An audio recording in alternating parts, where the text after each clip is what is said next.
پاکستان جیسا غریب ملک جہاں ایک کماتا ہے اور 10 کھاتے ہیں، ایسے میں ایک کمانے والے کی موت پورے خاندان کی بربادی کا سبب بنتی ہے۔ 48 سالہ کوٹ لکھپت کا رہائشی محمد اقبال بھی ایسے ہی لوگوں میں سے تھا، جس کی بیوی 3 سال پہلے ہی فوت ہو چکی تھی۔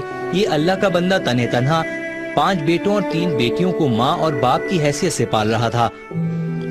صرف ایک ہی بھائی ہے، وہ دکان پہ جاتا ہے، جو ظفر اقبال، باقی اس کے علاوہ سارے پڑھ رہے ہیں۔ ہم 8 بہن بھائی ہیں اور صرف والد ہی ایک سرپرست تھے، ٹھیک ہے، جن کے اوپر سارا خرچہ چل رہا تھا۔ محمد اقبال پورے گھر کا واحد کفیل تھا، جو بیٹیوں کی شادی کے لیے اپنے گھر کو گرا کر دوبارہ تعمیر کر رہا تھا۔ یہ نا شروع کیا تھا کام کرنے کے لیے، اس کو نئے سرے سے بنانا، کافی کہہ لیں کہ گہرا ہے آپ کے سامنے گلی سے، اور قریب ہی 5000 روپے پر لیے ایک کرائے کے گھر پر رہائشی تھا۔ ہمارے والد صاحب تو چلے گئے، پورا خاندان کہہ لیں خدا کے آسرے بھی بیٹھے ہوئے ہیں کہ کیا بنے گا کیا نہیں۔ اقبال کا خاندان آج بے سہارا ہے اور حکومت پنجاب اس دہشت گردی کا نشانہ بننے کے بعد اس کی لاش کے صرف 30 لاکھ قیمت لگا رہی ہے۔ کیا کبھی اس خاندان کو انصاف مل سکے گا یا یہ مقدمہ بھی اللہ ہی کی عدالت میں جا کر حل ہوگا؟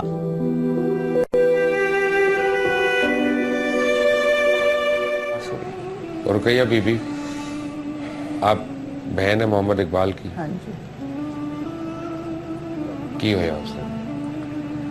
سن تو 11 بجے پتا لگا، جدو گھر فون کیتا سن تو کوئی پتا نہیں سی۔ صبح گھروں نکلے نے تو ادھر فون آ گیا تو اتنے چلے گئے، ادھر فون کیتا بھی اس طرح رات حملہ ہویا تو فٹافٹ کام تے نہیں گئے تو ادھر چلے گئے بھی میں ادھر دی خبر لوا کیا ہو۔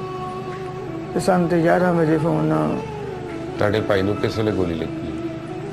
نہیں پتا سن تو پتا کہ میں چلی اے بچہ ناز فون گھر بچی نو آیا پہلے، وہ تو کسی نے جن نے فون فڑیا انہیں گھر بچی نو فون کیتا اقبال صاحب دی بیٹی وڈی نو، تو انہیں فٹافٹ بھائی نو بھیجیا چھوٹے نو، تو وہ جا کے دوجے بھائی نو دکان تے دس پیا ہے اے نال سی بھائی بیٹا۔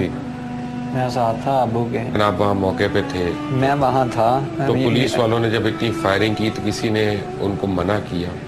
کسی نے بھی نہیں منع کیا، مجھ پہ 6-7 بلٹ چلے ہیں، لیکن اللہ نے پتہ نہیں مجھے بچانا تھا، اس وجہ سے میں بچ گیا ہوں۔ اور صرف 2 منٹ کا ہی فرق پڑا۔ انہوں نے جب دوسرا اٹیک کیا تو کافی شیلنگ کی ہے، کافی آپ کو تو پولیس نے پکڑ بھی لیا تھا؟ مجھے پولیس نے ریسٹ بھی کر لیا۔ دہشت گرد ہے؟ ہاں جی، انہوں نے اسی ٹائم کہا کہ تم بہت ظلم کیتا ہے تے پیو دا منہ بھی نہیں ویکھ سکیا، تے اسی دے دی وجہ نال بہت پریشان رہے ہیں۔ ادھر بیٹا نہیں گھر، ادھروں بھائی نو گولی لگ گئی، بھائی شہید ہو گئے، بچے سارے نکے نکے نے، سربراہ وہی سی گھر دے وچ سب بچے نکے نکے نے، ایک یہ وڈا ہے تے ایک دوسرا، کوئی کاروبار تے بھی نہیں لگے جے، تے انہیں کدی انہاں نوں گھر تو باہر نہیں سی نکلن دیتا، کدی کوئی سودا لین، سارا سربراہ انہاں دے سر تے، سارا گھر چلدا سی انہاں دے سر تے، تے سانوں تے نہیں پتہ لگا کہ ظلم ساڈے نال ہو گیا۔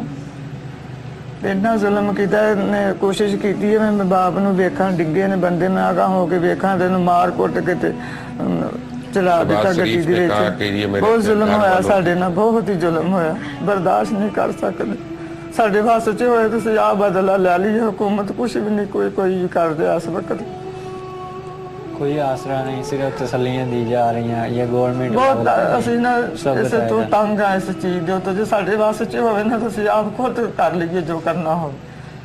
ساڈے سامنے بھی تڑفن اس طرح جویں ساڈے بھائی نو ہویا تو سانوں پھر ٹھنڈ پیندی۔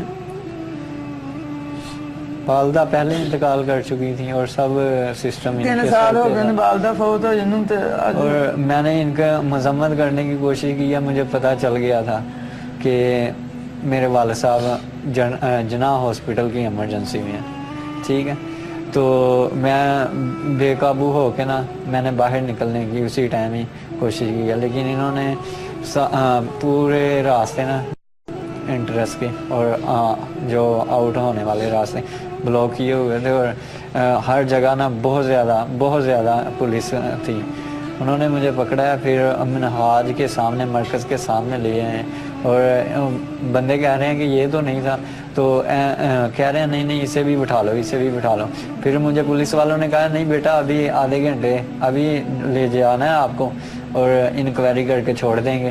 رقیہ بی بی، ਤੁਹਾਨੂੰ ਉਹਨਾਂ ਨੇ ਆਫਰ ਕੀਤੀ, ਤੁਸੀਂ ਪੈਸੇ ਲੈਣ ਨੂੰ ਤਿਆਰ ਹੋ ਆਪਣੇ ਭਰਾ ਅਸੀਂ ਲਾਨਤ ਭੇਜਨੇ ਆ ਇਹੋ ਜਿਹਾ ਪੈਸਾ ਸਾਡੇ ਸਾਹਮਣੇ ਲਿਆਉਣ, ਅਸੀਂ ਸਾਹਮਣੇ ਗੋਲੀਆਂ ਮਾਰੀਏ ਤਾਂ ਅਸੀਂ ਲੱਖ ਲੱਖ ਉਹਨਾਂ ਨੂੰ ਦੇਣੇ ਆ, 2-2 ਲੱਖ ਦੇਣੇ ਆ ਅਸੀਂ ਲਾਨਤ ਭੇਜਨੇ ਸਾਡੇ ਤੋਂ ਇਹ ਮੁੱਲ ਪਾਉਣ ਦੇ ਨੇ ਸਾਡਾ